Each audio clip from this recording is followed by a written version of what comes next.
దసరా వచ్చిందయ్యా, సరదా తెచ్చిందయ్యా, దశమి వచ్చిందయ్యా. అమ్మా దసరాకి అందరూ వచ్చేయండి, అల్లుడు మీరు అందరూ. దసరాక ఏటి నాన్న వచ్చేసేది? మీరు బాగానే పిలిచేసి వెళ్ళిపోయారు గాని మాకు మీ ఊరు రావడానికే రాను పోను ఖర్చులోకి 20,000 అవుతాయి. అది కాదు ఎలాగోకలా వద్దామంటే మళ్ళీ ఏ పాస్ బట్టలతో వచ్చేస్తే ఏం బాగోదు. నలుగురు కొత్త బట్టలు వేసుకొని రావాలి. కొత్త బట్టలు వేసుకోవాలంటే మళ్ళీ బోల్డ్ ఖర్చులు. ఏమైనా మీ అల్లుడు బంగారం అంతా ఇంట్లో ఉంచాడా? ఏ బంగారం లేదు. నేను ఇలాగే వస్తే మీకే మళ్ళీ పరువు తక్కువ. బంగారం అంతా తీసుకెళ్లి బ్యాంకులో పెట్టాడు.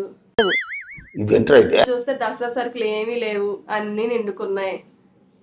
మొన్నే నా ఫోన్ కూడా పాడైంది. ఆ ఫోనే ఇప్పటికొచ్చి ఏమీ రిపేర్ చేయించలేదు. మీ అల్లుడు ఫోనే వాడుతున్నాను.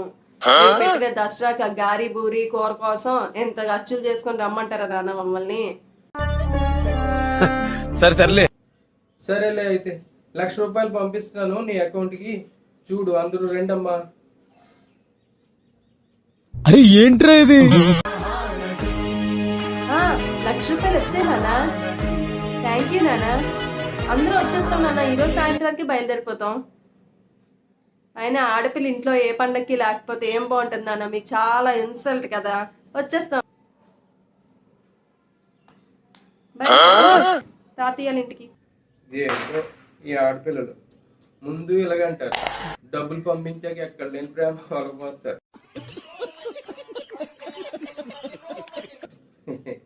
ఏం చేస్తాం? మొన్న వచ్చి వినాయక చవితికి 50,000, దసరాకి ఇప్పుడు 1,00,000 రూపాయలు, ఇంకో వచ్చేది దీపావళి. ఎలా ఉంటుందో ఏటో ఆడపిల్లల తల్లిదండ్రులు. ఏం జరిగింది? ఏం జరుగుతోంది? ఏం జరగబోతోంది? నాకిప్పుడే తెలియాలి.